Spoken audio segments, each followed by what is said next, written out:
Welcome, everyone. As we step into 2026, lenders are dealing with unpredictable rate cycles, tighter risks appetites, rising regulatory expectations for explainability, and customers who want faster, simpler credit journeys. At the same time, AI is moving from pilots to production, and SaaS operating models are reshaping how platforms are delivered and scaled. So, to help us make sense of what truly matters now and what will matter next, I am joined by James Powell, Chief SaaS Transformation Officer and Head of Specialized Finance Strategy at SBS. So, James, thank you for being with us. Thank you. Welcome. In plain terms, what should a modern lender's guiding vision be? That's a good question, Caroline. I think when I listen to your introduction, all those things we love as a software company, because change, massive change and transformation means we can help our customers to transform. What are they thinking about? All of the lenders that we talk about across the whole sphere are going through some kind of transformation. Some of them, my favorite is automotive. I'm an automotive guy. Huge transformation around electric vehicles, changing models, technological advancement, changing buyer habits. But you can apply that principle across pretty much every aspect of lending. And you mentioned some of the technologies just now. These companies are now technology companies. The part that we play is that we bring competence that perhaps they don't have, they don't want to build in their business because they want to lend. So what the really the really sensible ones are doing is they are leveraging that technology. They're leveraging partnerships with people like SBS, and they're building their whole business around technology. Now, obviously, you can't talk about technology without talking about AI. Very interesting at the moment with AI, because lots of cases where people are spending money and not getting the value back. But we know that wave will continue, and that will be core to it. You also mentioned SaaS just now. Modern systems, being able to have quick time to market for your systems, low total cost of ownership to ensure that the business are profitable, and really focus on the customer journey. Everybody's talking about the customer journey. We value our customers value their customers, and we help them to serve their customers in a digital and customer satisfaction driving way, if there's such a term. Can you explain to me why focusing on a few priority segments be more effective than trying to serve every possible market? That is a fantastic question, and I love it, because I think the temptation always is we can build some software that will do everything everywhere. So we will look, because we are already involved in most areas of lending, but the challenge for a software company like us is to leverage your strengths, go where the customers get the most value, where there's transformation happening, but don't try to do everything everywhere. So I call it the Holy Grail. The Holy Grail is a system that does front to back office, every type of lending all over the planet. It's the Holy Grail for a reason. People can't achieve it. So for us, we are focusing on areas where we have great strength. There are many of them. I think mortgages in the UK, think tier one banks in France and beyond in France across multiple different lending types. Think MEA, think automotive finance globally, think the US, which is where a lot of our growth is going to be. We will be focusing on those areas and specifically looking at individual segments within lending. And I'll give you some examples. SME lending, retail lending T2 to T4 in France, and also corporate lending in France, where we have a lot of strength in our lending operations, and there's a great opportunity in the market. So our great CCO, Ralph Many, always talks about focus. And I think really, when I look at the next 3 to 5 years in the lending strategy, it's about focus on those strengths and building innovative solutions to drive customer value. So when people say lending must create value for customer and for the business, what practical outcomes should lenders track today? Well, obviously they want to grow their portfolios. They want to serve their customers. What we're looking for when we look for the focus that I just talked about just now is white space. So our customers are looking for places where they can grow. We're looking for places where we can grow into there and deliver value.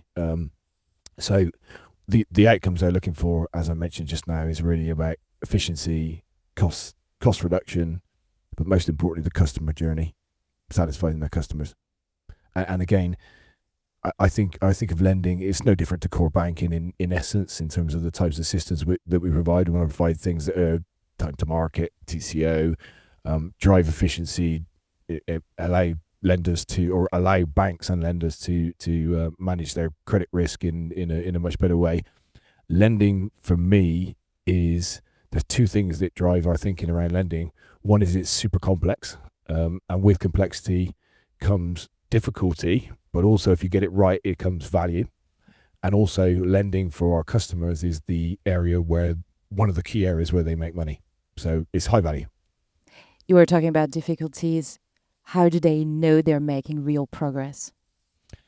That's a good question. It all comes down to money at the end of the day. They know they're making good progress Sure. when they have happy customers and they make money. But I think also, I always look at the model of adoption within systems and so on, and you look at pioneers all the way through to laggards, and I think lenders need to look at themselves and see where they are on that scope, on that spectrum, and judge their progress by how they are advancing technology. Because as I said just now, they're becoming technology businesses.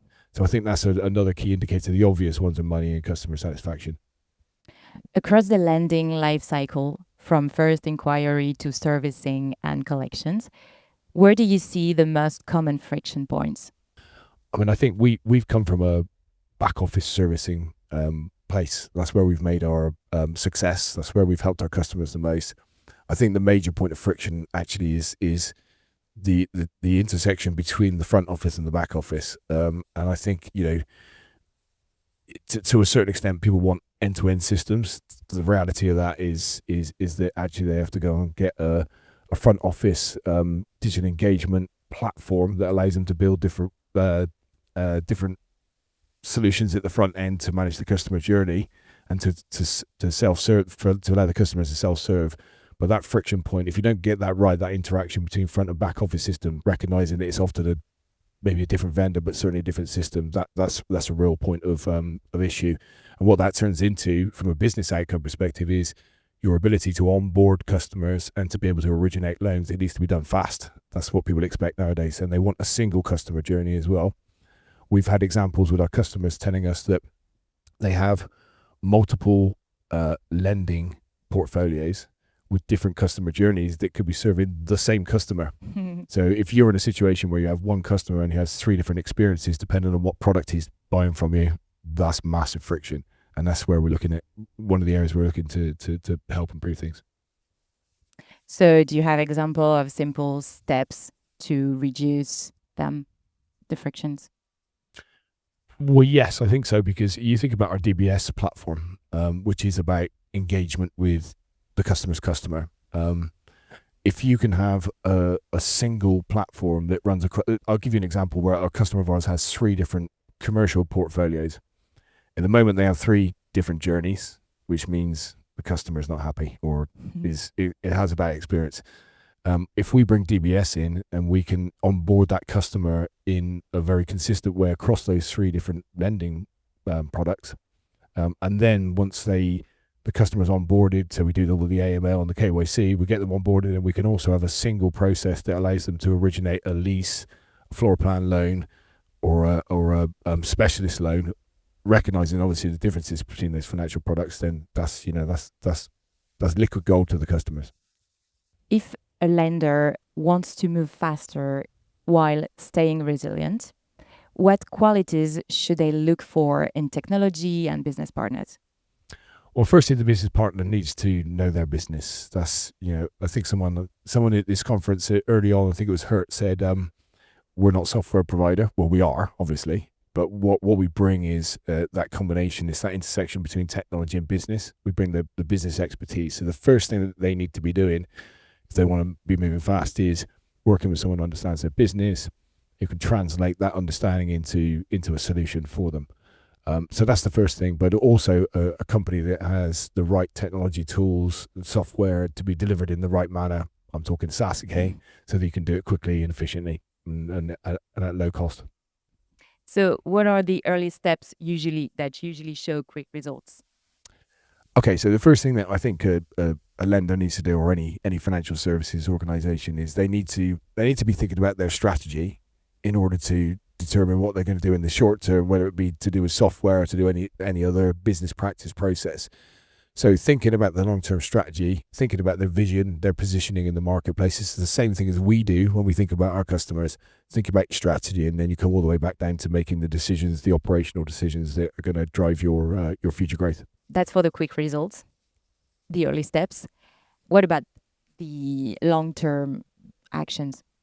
Well, once you've made those quick decisions or those short-term decisions, this is about commitment to it. It's about committing to your strategy and making the right decisions to move forward. And again, we always hope that they're going to be making the right decisions by working with us. And I think it's been talked about so much at this conference. The word trust, trusted partner, trusted advisor. That's the heart of the position that we want to achieve with our customers. And I think we're really far on that journey already with the way that we provide reliable, secure, safe systems for them. We're their livelihood.